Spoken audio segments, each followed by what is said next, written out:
أعوذ بالله من الشيطان الرجيم. بسم الله الرحمن الرحيم. ألف لام را تلك آيات الكتاب المبين إنا أنزلناه قرآنا عربيا لعلكم تعقلون نحن نقص عليك أحسن القصص بما أوحينا إليك هذا القرآن وإن كنت من قبله لمن الغافلين. اللهم صل على سيدنا محمد وعلى آل سيدنا محمد وبارك وسلم عليه. دا سورة يوسف تا مکی سورة تا اول دوام دریم اوم دا آیتون مدنی دی مجموعه یوسل یولس آیات دا. الف لام را تلك آیات الكتاب المبین دا مخی آیتون چلوستل کیگی را روان چی دی دا آیتون دی اغا کتاب دی چی دیر واضح تا د ربی کریم دی طرف نه راغلی ده او هیڅ شک او اشتباه ځای په دې کې نشته. انا انزلناه قرانا عربیا بېشکه موږ نازل کړی دی دغه کتاب په داسې حال کې چې قرآن عربي ده لعلکم تعقلون د دې لپاره چې تاسو پوه شئ. اولني شاګردان د نبی علیه السلام عرب دي، خطاب عربو ته ده، نو ځکه هم دا نور خلق تابع دي دی بلل کېږي. نبی کریم صلی الله علیه وسلم چې قریش د اصل د خلکو دي، مقتدیان د دوی دي په ایمان او په کفر کې. چا چې اول ایمان په پیغمبر علیه السلام راوړی د قریشو نه، خو اول مخاطب خو دوی و، نو چې تر قیامته څومره خلک مؤمنان کېږي دا د صدیق اکبر تابع دي. او چا چې اول کفر کو نبی علیه السلام غوره کړ لکه ابوجهل دا وکړه چې بیا څومره خلک کافران کېږي ټول دی هغه تابع دي. نو قریش د خلکو مقتدیان هم په ایمان او هم په کفر کې دي. نو دا قرآن عربي ژبه ده چې تاسو که په پوه شئ دا عذر بیا نه وي چې لکه تورات او انجیل کې چې هغه په عبراني او سوریاني ژبه او موږ نه پوهېدو. دی به کله پیغمبر علیه السلام چې دا واقعات بیانول دی ورته ویل څه قصې راته بیان کړه. الله تعالی وی نحن نقص عليك احسن القصص، موږ بیانوو په تا باندې هغه ډېره ښه قصه بما اوحینا الیک هذا القرآن، په هغه طریقه سره په سبب دی هغه چې وحی کړی د موږ تا ته دغه قرآن عظیم شان.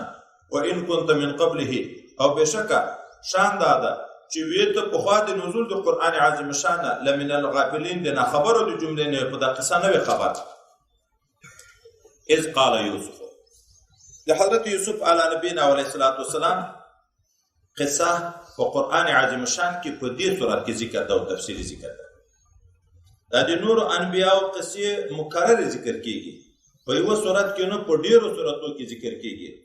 په بعضو کې اجمال وي، په بعضو ځای کې تفصیل وي. د یوسف علیه نبینا علیه السلام قصه په دغه صورت کې ذکر ده او په ښه تفصیل سره ذکر ده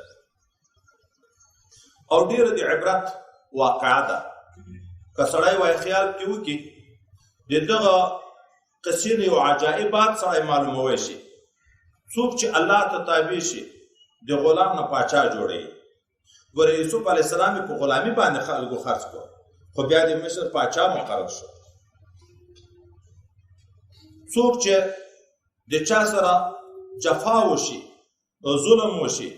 دا صبر وکړي، عربي کریم عوض په دنیا کې ورکوي، په آخرت کې ورکوي. د سره تکلیفونه تیر شو، د صبر په یو باندې وکړه، په عاقبت کې خدای هغه چې د سره څه کړي و دته ور محتاج کړ. او دا چې په مختلفو ابتلاو کې واقع شو، په هر ابتلا کې خدای پاک دای کامیاب کړی. د یعقوب علیه نبی علیه السلام 12 زمانو، 2 زمانه چې یوسف علیه السلام بنیامین دا د یوې مور دي او دا نور د نور نه دي. د حضرت یوسف علیه نبی علیه السلام خایست دا په واقع کې وای د جنت اهل خایست، ځکه د یعقوب علیه السلام مینه ډیره ورسره ده لکه د جنت مینه. طبیعي خبره چې هغه د یعقوب علیه السلام ډیر شفقت ډیر محبت د سره وو، دا نورو زمانو ته په زړه کې یو څه عقده حسد پیدا شو. او وجه دا ویل موږ ډیر یو دی کم دی، موږ مشران یو دی کشران دی، د پلار خدمت موږ کوو، مالونه موږ بیایو، ځکه دوی ډېر آباد و، ابراهیم علیه السلام ډېر آباد و، اسحاق علیه السلام، یعقوب علیه السلام. خدمتونه موږ کوو، کارونه موږ کوو، ګټې موږ کوو او شفقت یې پیغ ډېر دی. دا لکه په دا زمانو کې هغه کوم زوی چې تکلیف ډېر برداشت کوي چې پلار یې هغه ته ښه توجه ونه کړي، دا نورو ته نو طبعا هغه ګیلمن کېږي چې زه څومره خوارۍ کوم او دی دې ما سره څه کوي. نو دغه ورونو په منځ کې څه حسد شیطان پیدا کړ. اوس دغه لاسونه جګېږي. د حضرت یعقوب علیه السلام په باب، د یوسف علیه السلام په باب کې تدبیر جوړي. خو چاته چې کوم کمالات رب کریم ورکړي هغه په حسد نه ورکي. نو دا د شفقت د نبی د یعقوب علیه السلام د سره ډیر کمالات ډیر، په کمالاتو کې یو دا خبره راغله. دا یې خوب ویني چې 11 ستوري او لمر او سپوږمۍ دته سجده کوي. خپل قبلګاه مبارک یعقوب علیه السلام ته چې دا خوب یې نو هغه ورته چې ای زویه دا ورونو ته نه کې بیان، ځکه دغه خوب د انبیاو خو حق خوب دی. ځکه خوبونه 3 قسمه دي، مخکې مونږ درته ویلي وو چې بشرا من الله او حدیث النفس، تحزین من الشیطان. د صلحاو د نیکو خلکو خوبونه خو د عام خلکو د نبوت نه شپږ څلوېښتمه حصه ده او دا خو بیا وروسته نبي کېږي. د انبیاو خوب خو بیا قطعي حجت ده. ابراهیم علیه السلام د خوب په لیدلو زوی حلالوي، نو چې دا خوب یې ورته بیان کو دی پوه شو چې دته خدای ډېر غټ مقام ورکړی. نو دا چې دی ته ووایې دې حسد نور هم در سره زیاتېږي. دا خوب مستاق بیا خدای پاک چې کله دا ابتلاوې ټولې ختمې شوې، یوسف علیه السلام د مصر واکمن شو او دنیا ورته محتاجه، اخر کې چې خپل خاندان هم قصه چې بیا وروسته را روانه ده ورځي بیا دته سجده کوي. پلار د یعقوب علیه السلام مور او خاله کې اختلاف ده چې مور ودې ده که مور یې مړه وه د مور خور ودې ده، او د 11 سورونو بیا ټول سجده ورته کوي. په مخکنۍ ادیانو کې سجده د تعظیم روا وه، سجده د عبادت نه، سجده د تعظیم روا وه. ولې موږ تاسې اول آدم علیه السلام په قصه کې وویل چې ملایکو ته خدای پاک حکم د سجدې وکړه، الله خو په شرک حکم چاته نه کوي. خو دا سلام سره په دغه امت کې چې سلام راغی هغه منسوخ شو. دا تحیه د دغه امت سلام ده، ټیټېدن سجده کړن دا نشته. مستاق هلته بیا خدای پاک ښکاره کړه. نور به په منځ کې قصه پرېږدو. ده چې دا خوب ولید، خوب یې بیان کړ چې دا ورونو ته مه وایه ځکه شیطان ښکاره دښمن ده، شیطان ښکاره دښمن ده. هغه بیا خاص کر د نیکو خلکو په منځ کې ډېر کوشش کوي. ګورې ورونه دغه ځای ته سره برابر کړه چې د ورور د مرګ اقدام. نو دغه ورونو دا نورو په منځ کې مشوره وکړه چې اوس د یوسف علیه السلام په باب کې څه تدبیر جوړ کړو. یوه ورته ویله قتل به یې کو او بیا به وروسته توبه وباسو. د ګناه نه وروسته توبه خدای په قبلوي، موږ به من الصالحین شو. پلار چې دی ویني نو د ده سره یې مینه ډېره ده، چې دی نه ویني اخر به محبت موږ سره پیدا شي. دا قتل هم په ده غرض کې او دغه هم یو نوع عذر و د دی د خپل پلار سره ډېر محبت و. دا چې دا موږ محبت را خلاص شو سره صرف به موږ د په منځ کې معامله وي. یوه ورته ویل نه وژنه یې ما، که یو وارې د ده د نه ځان خلاصوئ نو بل تدبیر به جوړ کړو چې دا د لیارو په غاړو چیرې کویان دي دا د دښتو کې بیا کله کله قافله پیښه شي دغه کوی نه اوبه باسي، عام کلی نه لري. داسې یو ګمنامه کوی ته بیا واچو چې کله کومه قافله د کوم وطن راغله هغه اوبو ته پړی ور واچوه دی به راوباسي. نو دا قافلې والا به د ځان سره بوځي د دا وطن به بې خلکو لاړ شي ورک شي. او دا خو به همیش د پلار سره و، دی به تله غره ته ښکار به یې کوه، دا غرونه میوې لري میوې به یې خوړې، ساتیري به یې کول. نو راغله پلار یعقوب علیه السلام ته ویې چې ته ولې دا یوسف علیه السلام موږ سره نه پرېږدې، موږ په هغه باندې امین نه بولې، دا را سره ولېږه چې غره ته را سره لاړ شي، څه به د غره میوې وخوري، څه به سات تېر کړي. یعقوب علیه نبینا علیه السلام ورته ویلې زه د ده په فراقت غمجن کېږم، یو دا جدایي نشم برداشت کولی، دوم په دې ډارېږم دا وطن لیوان ډېر درلود، تاسې په ښکارو پسې ورکېدی خو کنکای ده لیو به یې وخوري. لکه دغه ځای بیا دویم بانه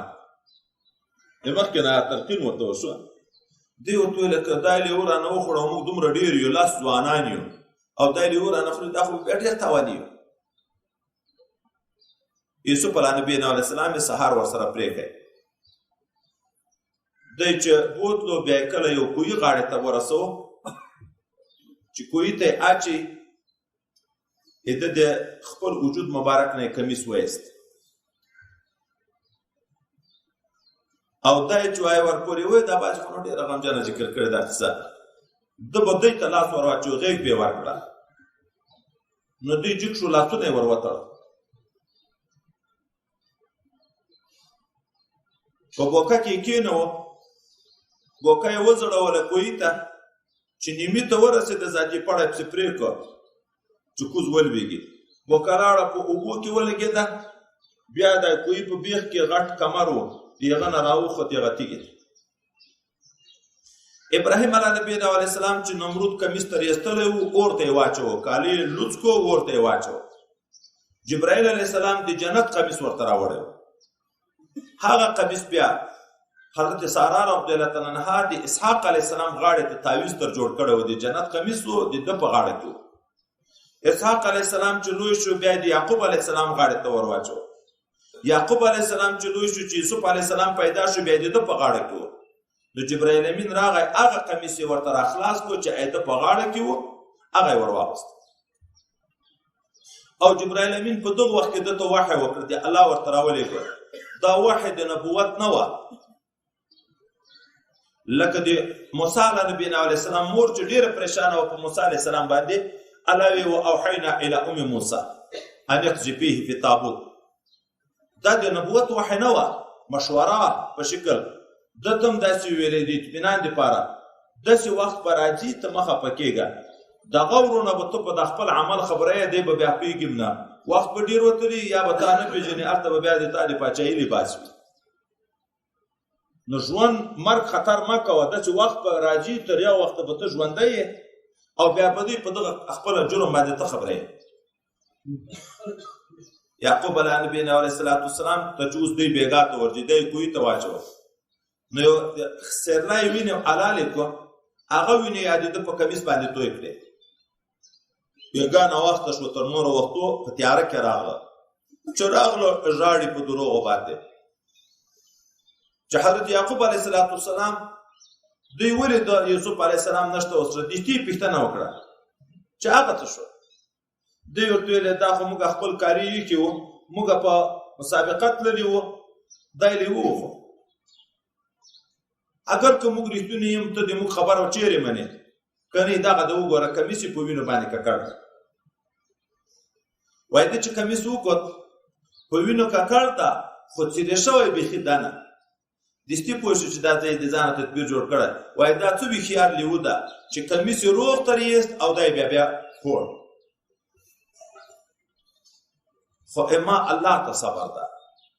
رب کریم په دغه عمل چې تاسې وکړو د یوسف علیه السلام سره، زه د هغه باندې د الله نه استعانت غواړم، خدای پاک به د ما معاونت کوي. سبا یا بله ورځ قافله راغله، یو څوک یې د اوبو دپاره ورولېږه چې ته ورشه اوبه راوباسه، چې ورغی کوهي ته یې بوکه کوزه کړه، دې خوا نه یوسف علیه نبینا علیه السلام په پړي پورې لاس ونیو، بوکه کې کېښوه چې ده راوایست ویلید او ښایست یې ولید، نو د ډېرې خوشحالۍ نه یې نارې کړې یا بشرا هذا غلام، څوک یې چې دا بشرا د هغه سړي ورور و، هغه ته یې نارې کړې چې دا چا کوهی ته بوکه ورکوزه کړې، هغه ورور ته یې نارې کړې چې عجب هلک ته رامړ کړه، او څوک یې نه زیری خوشحالي ته یې ندا وکړه، راشه خوشحالي دا د وخت ده. دا یوسف علیه نبینا علیه السلام یې راوایست او بیا یې د ځان سره د سامان د تجارت په شکل لکه یو غلام چې اخیستی وي دا یې پټ کړ. په دا ورونو کې یهودا به دته کوی ته مړی راوړه او راچوله بیا چې راغی کوی ته کوی کې نشته نو لاړ ورونه خبر کړ چې دا خو چا وړی نو ورونه وایي چې راغله دا قافله پسې چې راورسېده قافلې والا چې دوی ولید د یوسف علیه السلام ولید یوسف علیه السلام ته وایي هلته پټ تهدید وکړ چې حال ونه ویایي دا قافلې والا ته ویل دا خو زموږ غلام ده موږ نه تښتېدلی دا چېرې بیایي یو ورته ویل دا خو همداسې کوهي کې پیدا کړ په موږ یې خرڅ کړه دوی خرڅ کړو وکانو فیه من الزاهدین دوی د روپیو شوق نه و هسې خرڅولی شوق و خو عنوان د غلامي ورکړه نو په یو څو کوټه روپیو ناچلو روپیو په خرڅ کړه شل تر څلوېښتو پورې قول راغلی یوسف علیه نبی علیه السلام د قافلې خلکو بوت مصر ته هلته قافله د تجارت چې ورسېده د تجارت په مالو کې دغه باندې خو د غلام نه شو هغه وایي اول امتحان و چې ورونو کوهي ته واچو دا دوم امتحان شو چې اصیل په غلام بدل شو او اصیل او دعوه د غلامي پوه شوه هلته چې تجارت خلک راځي او اخر یې نو بولۍ په ولګېدې وزیر د مصر یې غدا یې واخیست دغه وزیر اولاد نه و نو خپلې ښځې ته زلیخا ته ویایي چې دغه سره ډېره ښه ګزاره کوه ولې د اخلاقو نه معلومیږي چې دا ډېر نیک هلک ده موږ ته د خیر سړی ده او یا به یې په زویګلوي ونیسو خو ما ته خو زوی نه لرو دغه به ذاتې خپل زوی کړو نو ډېر ښه سلوک او ښه ګزاره یې ورسره کوله هلته ښځه عاشقه شوه په ده باندې مینه محبت پیدا شو چې مینه محبت پیدا شو د ملک وزیر د ملک ډیپټي ته ځي دې باندې عشق غالب شو نو اومه کوټې ته یې ننایست وایي دا کوټې ته چې مسلسلې وي اومه کوټې ته هرې کوټې ته چې ځي دروازه یې کلپوي اخرنۍ کوټه یې په الان ښه په بخملو ادیغه وخت په غالی او په وریښمین لباس باندې وایي جوړ کړی چې هغه ځای ته یې ورسوه نو اوس خبرې ورسره شروع کوي مکر او چل جوړوي نو یوسف علیه نبی علیه السلام ته وایي څه ښایسته ویښتان دي ده ورته ویلې دا به بدن نه مرګ نه بعد اول دغه تویېږي دا ویښتان به ختمېږي بیا دا ورته وایي چې څه ښایسته مخ دی ده دی ورته وایي دغه مخ به خاورې کېږي بیا به یې چمجان کوي خو چې دا هره خبر کوي دی هغه خبر ورته کوي اخر دې ذاتي سودا شو ورته ویلې چې وریښمین لباس ده ګوښې کوټه ده هېڅوک نشته راشه د ما حاجت پوره کړه د ما سره بد عملي وکړه دې قوي قصد کړی و کوټې یې پسې کلپ کړې چې دی په دغه عمل دا وایي درېیمه ابتلا شوه هغه ابتلا د کوهي وه دا بله ابتلا د غلامي وه خدای ډېر وځورېدو یوسف علیه السلام په دغه ابتلا چې اوس خدای رانه ناراضه کېږي هغه غم و په ده ګناه خو نه وه د ده او که زنا وکړي خو په ګناه باندې غر کېږي چې دې قصد وکړو ده به هم قصد کړی وای یو معنا دا ده لولا رأى برهان ربک برهان د رب نه وی لیدلی ده به هم قصد کړی وای خو برهان د رب لیدلی قصد نه وکړو یو معنا څوک دا کوي څوک یې چې نه د لولا جزا جواب په شرط په قدم کېږي نه دم هم وکړو خو په همو کې فرق ده د دې د طرف نه هم عزم و قصد و هغه د زړه د وسواسو مې 5 مرحلې درته ذکر وې ان تبدو ما فی انفسکم کې قیاد وي حاجز خاطر حدیث و نفس هم هغه ضعیف مقام لږ اراده قصد محکم د دې عزم و او د یوسف علیه السلام هم اوس بیرته بیا چې په انبیاو په شان کې بیا د بیو سړي نه ونه شي ښه خوراک په روژه کې چې سړی وویني د دغه انسان شوق پیدا کېږي که نه دا ښه خوراک ده وږی انسان د ښه خوراک ویني او شوق پیدا کېږي که نه خو اوس شوق پیدا شو ثواب په دغه ځای کې ده چې شوق پیدا شو خو ته یې نه خورې د خدای د رضا دپاره چې روژه د الله را باندې فرض کړې ده ثواب په دغه ځای کې ده. که اشتها بیخي نه وي، اوس ناستې تر بېګا پورې بیخي ډوډۍ نه خوري، اشتها نه لري، په دغه نه خوړل باندې ثواب سړي ته ورکول کېږي. هر نبي ته دا فطري صفات خدای تر ټولو خلکو نه سالم او قوي ورکړي دي که نه دي ورکړي؟ نو دا خو وایي میل طبعي ده په انسان کې، دا فطرت ته خدای د ثواب ځای ته خدای پاک سړی برابري. ګوره شوق هم شته، داسې نه ده چې نامرد ده عنین ده، شوق د جما نشته، دا هم شته. قدرت هم پیدا شو، مطالبه هم د هغې د طرف نه ده، او داسې مطالبه ده چې د زور لیار ورسره کي، ځکه دا یې امره ده، مالکه یې ده، دا یې غلام ده د خلکو په اصطلاح. په داسې وخت کې چې حاکم دی وخت په تا باندې په زور یو کار کوي، ته مقابله کوي، دغه ځای لوی دی، غټ دی، هغه ځای ده، ثوابو ځای ده. خود ځان وساتو فاستعصم. ولې؟ برهان د رب د ولید. یا برهان د رب عبارت ته قاضي صاحب لیکي چې د زړه کې د نبوت ادراک، دا منصب د نبوت خدای دته آینده کې ورکوي که نه ورکوي. هر نبی مخکې تر نبوت نه ولی وي که نه وي، هغه حقیقت د نبوت چې د په سینه کې پروت و، حق و باطل خو په هغه پېژنده، د هغه وجه نه د ځان وساته. دوم قول دا ده چې په دغه حال کې چې د طرف نه څه شوق موجود شو، قصد نه، شوق اشتها راغله، لکه ښه خوراک ته سړي شوق موجود شي. حضرت یعقوب علیه نبینا علیه الصلاة والسلام دغه یې وایي ولید، د هغه شکل یې ولید. او یو قول دا ده چې بام چت دوه ځایه شو. حضرت یعقوب علیه السلام په دا خپله ګوته داسې خوله ورته لګولې چې ګوره د نبوت خاندان یې، نبي یې چې دا درنه ونه شي. خبرې یې ورسره وکړې. دا رابطه د شیخ کې کله داسې مقام پیدا کېږي چې هغه شیخ سړي سره خبرې کوي، رابطې په حال کې غږېږي ورسره، هغه څوک چې پاکي هغه خبرې ادراک کړی شي. ګوره دلته رابطه راغله. یعقوب علیه السلام په مصر کې ده، شام کې ده، کنعان کې، او دی په مصر کې د اتو شپو مزل ده په مابین کې. خو هغه شی پیدا شو، د هغه شوق ختم شو. نو دا یې جګ شو، تر منډې کړه چې نه یې پرېږدي. چې منډې وایي دروازه خپله خلاصېږي، خوله پې دروازې. اخري دروازې ته چې دی رسېدو، د دې لاس پسې ورسېد، دا د کمیس د لمنې نه چې وینو، ده چې زور وکړ لمنې ور پرې شوه، دی راووت. چې څنګه راووت، اخوانا دا د ملک وزیر عزیز د مصر دا راغی. د ښځو په نبي علیه السلام یې چې دا د شیطان پړي دي، داسې چلونه زده دي لکه د شیطان. چې څنګه خپل خاوند ولید،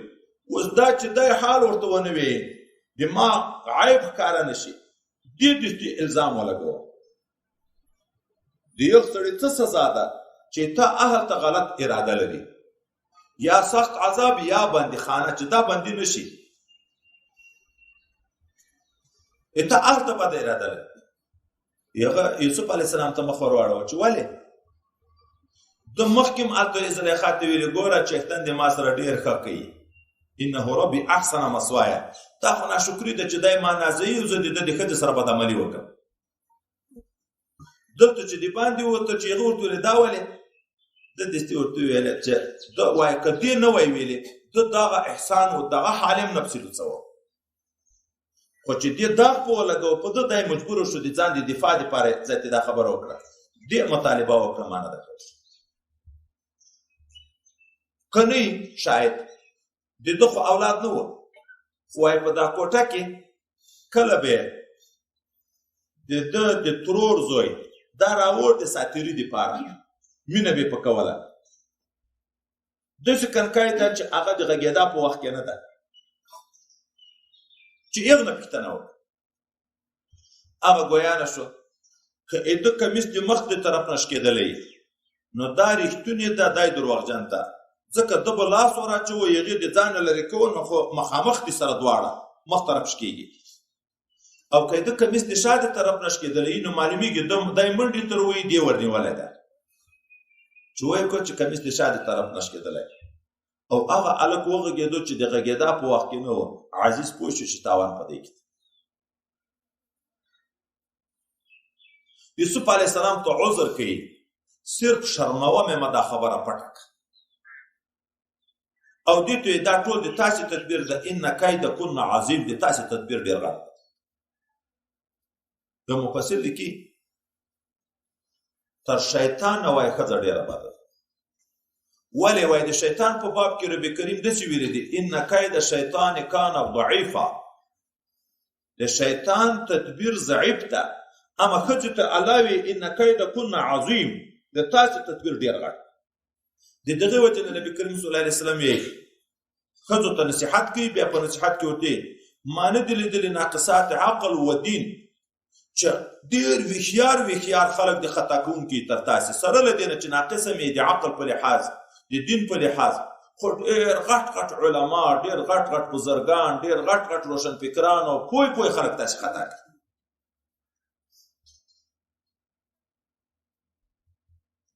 دا خبره لوڅه شوه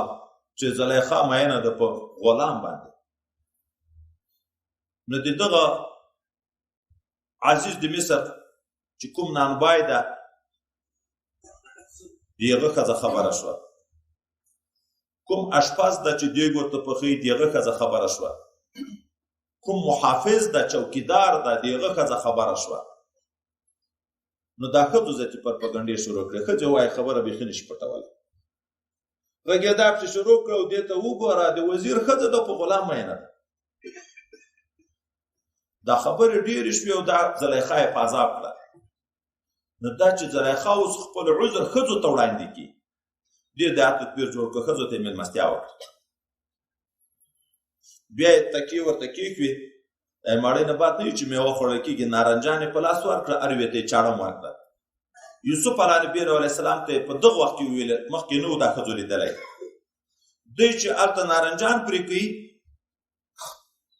ده ته ویلې اوس وروځه چې دی ورو چې د ښځو نظر په ده ولګېدو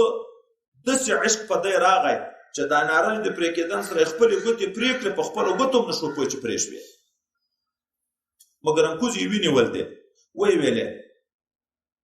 الله څومره د غټ قدرت چښتن ده چې داسې انسان پیدا کړی دا خو انسان نه ده دا خو ملایکه ده د ملایکو وایي ښایست په دنیا کې مشهور ده لکه د شیاطینو بدشکلي چې مشهوره ده د دې ښایست دا خو ملایکه ده دلته زلیخا چې دا د دې خپل حال ولید ذاتي ورته ویل دغه غلام ده چې زه په مینه تاسو ما پرې غور راکوئ خو ګورئ ما د ده نه ډېره مطالبه کړې فاستعصمه ده ډېر کلک ځان رانه ساتلی که اما ونه منې اخر به یې زه بندیخانې ته اچوم په خپل خاوند باندې دلته دا ښځو هم وایي د دې ملګرتیا وکړه یوسف علیه السلام ته اوس لکه نصیحت کوي ورته یې چې ګوره دا د چښتنه دا د تا خدمت کوي د تا قدر کوي تا به نور هم پسې نازوي فاحشات په دې پوره کېږي خدای دې سوال قبول کړه دا په خبره شو خو یوسف علیه نبي علیه السلام د هغو په مشوره هم خبره نه کوي عمل نه کوي رفتار نه کوي خو دا چې بار مطالبه کېږي انسان د په خپل ځان به اعتماد نه لري چې رسول الله کومې خبرې کړي الله تعالی خبرې کړي د حکمت ډکې دي الله وی لا تقربوا الزنا زنا ته ورنږدې کېږه نږدې کېدل دا چې پردۍ ښځې سره د شناخت شروع کړه ستړی مشي خندا لاس ستړی مشي ورکول او کېناستل اخر به په زړه لګېږي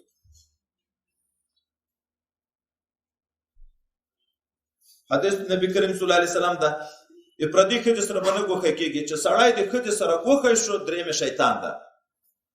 ښځې ته دا سړی ښایسته کوي په نظر کې سړي ته دا پردۍ ښځه ښایسته کوي په نظر کې یو د بل طرف ته شهوت میل پیدا کېږي په زنا یې سره ګرفتاره کوي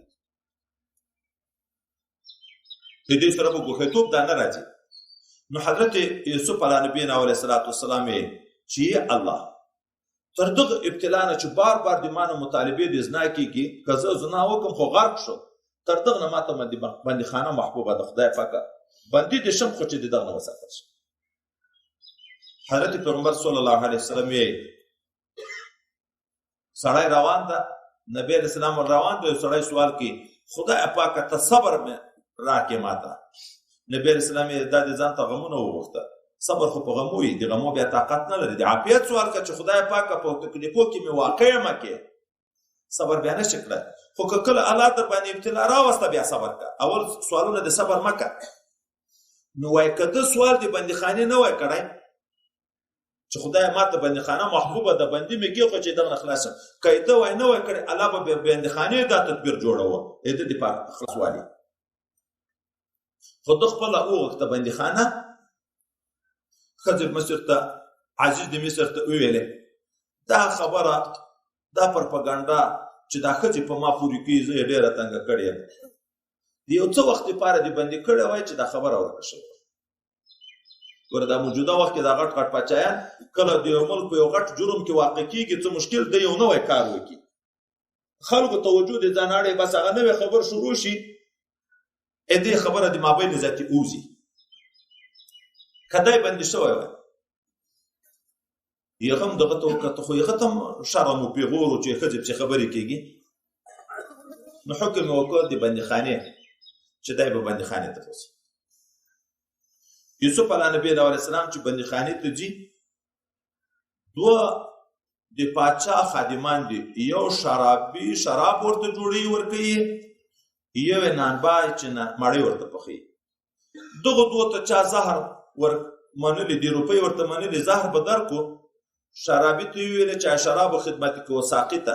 چې په شرابو کې زهر ورکړه، دومره روپۍ به درکړه. هغه نانبای ته یې ویلې چې په مړۍ کې زهر ورته ګډ کړه، دومره روپۍ به درکړه. اچا چې پاچا ته شراب ورکول یغه هغه د خلکو خبر ونه منله. نانبای لالچ وکړ او یې منله. نانبای چې وړه خوشتول زهر یې ورته ګډ کړه. اوس هغه خو په خبر ده ساقي د شرابو. د نانبای خیال دا ده چې خو ده به هم ګډ کړي. هلته چې دواړه ورغله، یو مړۍ وروړه یو شراب وروړه. چې مړۍ پاچا نیموي هغه شراب چې ورچکي هغه ورته مړۍ مه خوره په دغه کې زهر ګډ کړي. نانبای ورته ویل چې شراب ونه چکي په دغه کې زهر ګډ کړي. ساقي ته چې اچا شراب په چکل پاچا ورته ویل وایي چکه دا خپل شراب چې ماته دې راوړي هغه دستي په سر پورته وایي چکه، ځکه هغه خو زهر نه و ورګډ کړی. نانبای ته ویل ته اوس د خپله مړۍ وخوره، هغه انکار وکړه. ولې خو زهر یې ورګډ و. دلته یو حیوان یا پیشو یا سپی چې شی را پیدا کړه دا یې ور واچول، هغه چې وخوړه هغه مړ شو. خو تور خو په دواړو و، دواړو په باب کې حکم وکړه چې بوځي بندیخانې ته. دا دواړه د یوسف علیه السلام سره لاړ بندیخانې ته. د یوسف علیه السلام هلته ښه معامله په بندیخانه کې چې دغه دوه ولده یا وایي دا چې ده به د بندیانو خدمت کوه. یوسف علیه السلام د هر چا د حال پوښتنه به یې کړه او نیک بیانونه به یې کړه چې یو بندي به کوم خوب ورته وویل ده به ښه ترجمه ورکوله. دا حالات چې دغه دوه ولیده نو دغه دوه ویل چې درځه ما ته هم درته خوبونه بیان وایي یا یې حقیقي لیدلي وو خوبونه یا یې هسې د ځانه جوړ کړه. نانبای چې هغه ده ته پاچا چې نیولی و چې مخکې مړۍ ورته پخوله، هغه ورته وایي ما داسې خوب لید چې د شپې مړۍ مې په سر یېکي مرغان راځي د ما د سر نه مړۍ خوري. او کوم چې ساقي و هغه وایي ما خوب لید چې بیا مې انګور نښتېزل شراب مې جوړول. یوسف علیه السلام ورته ویل زه د دغه خوب تعبیر چې در کوم د هغه نه مخکې یو وارې څه واورئ چې اعتماد جوړ شي. وایي کوم عالم چې په یو علاقه کې خلک یې نه پېژني د دې دپاره چې خلک د ده نه فایده واخلي خپل حالت په خپله ښکاره کړي، دا عجب و ریا نه ده، د دې د خدمت په خاطر ده. دا لکه وایي نبي علیه السلام ته چې الله حکم وکړو اما بنعمت ربک فحدث، دا تحدیث په نعمت ده، دا پروا نه لري. نو ده وایي خپل مقام اول ورپېژنده. اول دا ورته تاسو چې کومه مړۍ خورئ مخکې ته راوړلو نه به زه حال درته ووایم چې دا شی به راوړي دومره به خورئ دومره به درنه پاتې کېږي. لکه عیسی علیه السلام به بما تاکلون و ما تدخرون هم ویلې که نه ورته ویلې. دا یو پوښتنه تر وکړه دا تا چېرې زده کړی دا جادو دې خیال خو دا و چې دا خو به جادو علم وي، کهانت وي، کاهنګري نجومي نه ده چې دا نن سبا کهانت کوي. دوی زه کاهن نه یم، زه مسلمان یم، د نبي خاندان یم، د ابراهیم علیه السلام، د اسحاق علیه السلام دغه اولاده یم. موږ شرک نه کوو، موږ د یوه الله په وحدانیت باندې قائل یو. هغه په ما دا احسان کړی چې علم روحیه یې راته نصیب کړی او بیا عین حال کې دعوت ورکړي، او بندیانو تاسو ته وایي ډېر خدایان ښه دي که یو خدای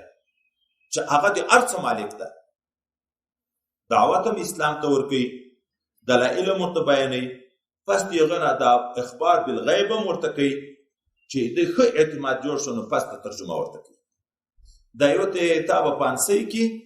د سر غوښې به د مرغانو خوري. ځکه خو پاچا خو تحقیق شروع کړ، ثابت شو چې د رښتیا زهر ورګډ کړي دي، هغه یې پانسۍ کړ. دا بل ته ویل ته به بیرته په خپل ډیوټي باندې مقرر شي، بیا به د انګورو نه شراب جوړوي او خپل پاچا ته به ورکوي. هغه دغه شو چې کله دا خلاصېږي، دا یو ملګری چې خلاصېږي، بیا حسنات الابرار سیئات المقربین د غټو خلکو نه معمولي شی چې وشي نیولی لري. و یوسف علیه نبی علیه السلام دغه تمه وکړه چې دا څوک خلاصېدو، دغه یې ویلې هغه چښتن رب د تا چا پاچا ده. یو ته بیا ما ورې په یاد کړه چې په بندیخانه کې یو غلام بې جرمه پروت ده. وای حدیث مبارک راځي، وای که ته ځان یو ته نه وای حواله کړی، الله به زر د اخلاص کړی. خو چې ته بیا ځان بنده ته حواله کړه، کال ته بندیخانه خپله وغوښته، دلته د ځان خلاصولو خبره بیا بیرته بنده ته حواله کړه. یغه نه ویر شو، 7 کاله دی په بندیخانه کې. لکه ایوب علیه السلام 7 کاله مرضونه تیر کړه، یوسف علیه السلام 7 کاله په بندیخانه کې ده. پس له هغه نه د مصر پاچا خوب ولید. یو خوب ویني چې د دریاب د طرف نه مزي غویان راووته، شاته ډنګر پسې راووته، دا ډنګر او دا مزي وخوړه تېرې کړه. بل شنه وږي دي، پس فصل د غنمو شنه وږي دي، وچ وږي تر تاو شو، دغه شنه یې ختم کړه. پاچا وډار شو، سهار خپل وزیرانو ته ویل ما خو داسې یو خطرناک خوب لیدلی، تاسې تعبیر راته وکړه. یو ورته ویل دا احلام اغواس احلام نه، دا حدیث نفس، دا خیالات فاسده لکه شیطان غلطول، دا اغواس احلام دې موږ داسې خوبو تعبیر نشو کولی. هغه کوم ساقط شراب و چې هغه د یوسف علیه السلام تعبیر په بندیخانه کې لیدلی و، دلته ورپه یاد شو چې اصل سړی خو هلته ده. ده ذاتي ورته ویلې که ما ورولېږئ، دا بندیخانه د ښار نه د باندې وه، که ما ورولېږئ یو سړی شته چې هغه د خوبو ډېر ښه تعبیر کوي، زه به یې هغه ته ورشم. پاچا ورولېږه. هلته چې ورغی یوسف علیه نبي علیه السلام سره یو ځای شو، نو ورته یې چې یا ایها صدیق، ای ډېر رښتونیه، ځکه خو رښتیا یې دته معلوم شوي وو، داسې خوبونه پاچا لیدلي دي،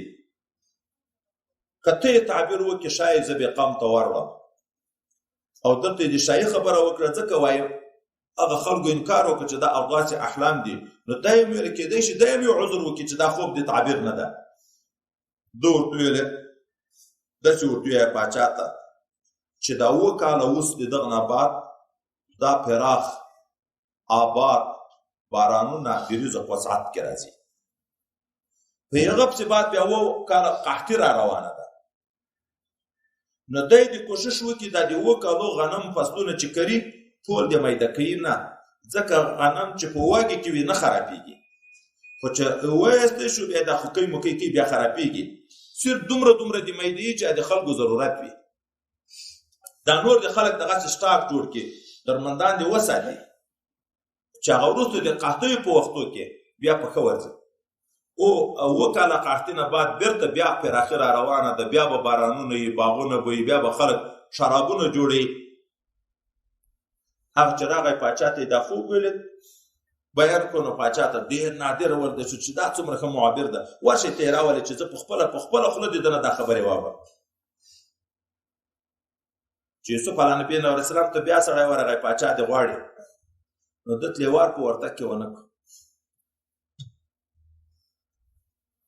ده ورته وویل ورشه یو وارې پاچا ته وویل چې دغه ښځو نه پوښتنه وکړي چا په ما یې کوم داغ لګولی و چې په ما کې د ګناه څه مینه لیدلې چې پاچا هغه ښځې راوغوښتې پوښتنه تر وکړه هغوی وویل چې موږ هر څومره حیله ورته جوړه کړه په ده کې مې د ګناه بیخي مایل نه درتلی زلیخا اقرار وکړه چې اصل غم ټول په ما کې و په ده کې چې دا یې ولې کړه وایي د دې دپاره چې آینده کې بیا یو خدمت به زه کوم چې دغه داغ په ما پاتې بیا به خلکو هغه په ذهن کې وي چې دا زموږ په وختو کې نه په کانکون یو کار کړی لوی عالم یم چې تربرز رایجان شو هغه خبرې پیغورونه ورکوي ځواني په وخت کې د امیتو په وخت کې یو کار کړی وروسته تایب شوی وي ښه سړی تر جوړ وي خو دا اوسني بزرګي ته څوک نه ګوري هغه حال یې ګوري ځکه انبیا خدای معصوم ساتلی دي معصوم دي کانکونې نه ګناه نه ده کړې وایي ځکه چې د نبوت غټ منصب چې دی ته سپارل کېږي دی ټولې دنیا ته دعوت کوي چې څوک هم د عیب ځای په ذهن کې ونه لري چې ده په خپله داسې کړه الله معصوم ساتلی نو دا د دې دپاره مې وکړه دا پوښتنه چې هغه عزیز چې د ما سره ډېرې ښېګړې کړې وي چې په دا پوه شي چې د احسان په مقابل کې ما کفران ناشکري نه ده کړې د ده د اهل سره ما خیانت نه ده کړې کنې نور د زړه صفایي نه کوم د ځان صفایي نفس خو دا بېلیارې نفس خو بېلیارې شی ده د ځان صفایي په لحاظ مې نه وکړه خو دغه د دې دپاره چې دی په دا پوه شي چې ما د ده سره خیانت نه ده کړې نو بیا ذاتي د بندیخانې نه خلاص کړو او دغه د ده کمالات چې ولده بیا نو ورته وویل زه تا ته اوس عهده درکوم یوسف علیه السلام چې په دې پوه شو چې اوس مې نه پرېږدي نوکري خدمت رانه اخلي نو بیا داسې غوښتنه یې وکړه ما نو د خزانو مشر کړه ولې وایي فایده یې عامه ده چې عامو انسانانو ته خدمت وکړه او بل په دغه شي کې خیانتونه ډېر کېږي دا د روپیو په ځای چې کېنه خیانت دغه سړی ډېر کېږي په ملک کې بل ته چې څوک نه لید چې د دغه شی په حفاظت وکړي چې دا د ملک غنم د 7 کاله جمع کېږي بیا به نو په دغه ګدامونو کې د حکومت په بیت المال کې گرگ و میر و سگ وزیر و موش و دربانی کند این چنین ارکان دولت خانه ویرانی کند ارسالی پی چې لیو پاچا شي سپی وزیر شي موږکی چوکیدار شي نو د ملک خزانه به برباد شي نو ادغه لپاره دا مطالبه وکړه بیا نو د وزیر مالیه مقرر کړ د بیا تدبیرونه جوړ کړه ارځای کې ګدامونه جوړ کړه د غلی ګدامونه نه لکه دا اوس حکومتي غټ ځای نه ګدامونه جوړ کړه د خلکو په پستونه اخرل د به اخسته ای ضرورت نه زائد د ټول راوړو په دغه ګدامو کې جمع کول نور بیا د قحطي خبرې به ورسته صرف د مابین کې دومره خبره د په خپل خپل وختنه دی عہده وکړه چې ما وزیر خزانه کړ په خپل خپل د امارات دی عہده وختنه دا جایز ده کنه جایز نو یې په داسې صورت کې چې په دا ملک په داخل کې صالح او مستعد سړی دی وکټیم نه ویني او په ځانم اعتماد لري چې د مانه خیانت نه کیږي مقصود کې د خدای د دین خدمت چې زه خدمت کې وکم د قدرت لري نه کله سړی زړه ارمان لري د ډیر خدمتو خو واسه نه وي چې په قدرت کې راشي د خدمتو لار ورته خلاص شي دا طالب تربیه یورست د امارت په وخت کې یو عجب خبر وای مخکې مې یو مدرسه و اوس خدای د ډیرو مدرسو اختیار راکړ په ارزه کې مدرسې جوړه نو خدمت لپاره قدرت لپاره د خدمت سليمان عليه السلام پاچایي کړ خو د خدمت لپاره خلفای راشدین پاچایي کړ د خدمت لپاره کړ دا وای جائز ده کله کله په سړي فرض ګرځي مطالبه خو کله شخصي انتقامو لپاره چې ودرې د ما سره داسې کړي او حکومت کې عہده پیدا کړم بیا خپل انتقام تر اخلا یا دا مسکنه ترڅو نور کېږي چې زه خو دا غټه کوړه وانه وړه داسې شیان چې وي بیا مطالبه حرامه ده چې کوي. اوس نو هغه اوږده قصه ذات ذکر کېږي دا تر سپارې پورې، د سپارې نه بعد به بیا هغه د نور آخري قصې به بیا انشاءالله سبا ته کوو. اذ قال یوسف، یاد کا هغه وخت چې ویل یوسف علیه السلام لأبیه خپل پلار ته یا ابتي ای پلاره د ما انی رأیت 11 کوکبا، ما ولید په خوب کې 11 ستوري والشمس والقمر او المر او سپوږمۍ مې ولیدل، رأیتهم ولید ما دا ټول ما لره ساجدین سجده کوونکي وو. قال یا بني، یعقوب علیه السلام ورته ویل ای زوی کیا لا تقصص رؤیاک، ما بیانوه خوب ولا علی اخوتک په ورونو خپلو باندې، فیکیدو لک کیدا، څه تدبیر حیله به دې تا د هلاکت لپاره جوړه کړي په تدبیر جوړولو. ولې ان الشیطان للانسان عدو مبین، شیطان د انسان لپاره دښمن ښکاره ده. وکذالک، لکه دغه خوب چې الله تا ته درلیدلی په دغه ته غوره شوی، وکذالک یجتبیک ربک، دغسې به تا غوره کړي خدای پاک چې رب دې تا ده، ويعلمك نبوت سره، ويعلمك من تأويل الأحاديث، او الله به دروخي تا ته تعبیرونه د خوبو، ويتم نعمته عليك، او پرب کې الله تعالی نعمت خپل پتا باندې لکه څرنګه چې پوره کړی و، وعلى آل یعقوب، آل د یعقوب علیه السلام باندې کما اتمها لکه څرنګه چې پوره کړی و دا نعمت علی ابویک په پلارو د تا باندې من قبل پخوا، ابراهیم علیه السلام چې غور نیکه ده، اسحاق علیه السلام چې بل نیکه ده، دا نږدې نیکه دی، خو د یعقوب علیه السلام زوی ده، خو نیکه ته هم پلار ویلی کېږي، غور نیکه ته هم پلار ویلی کېږي. ان ربک علیم حکیم، بېشکه رب د تا علیم او حکیم ذات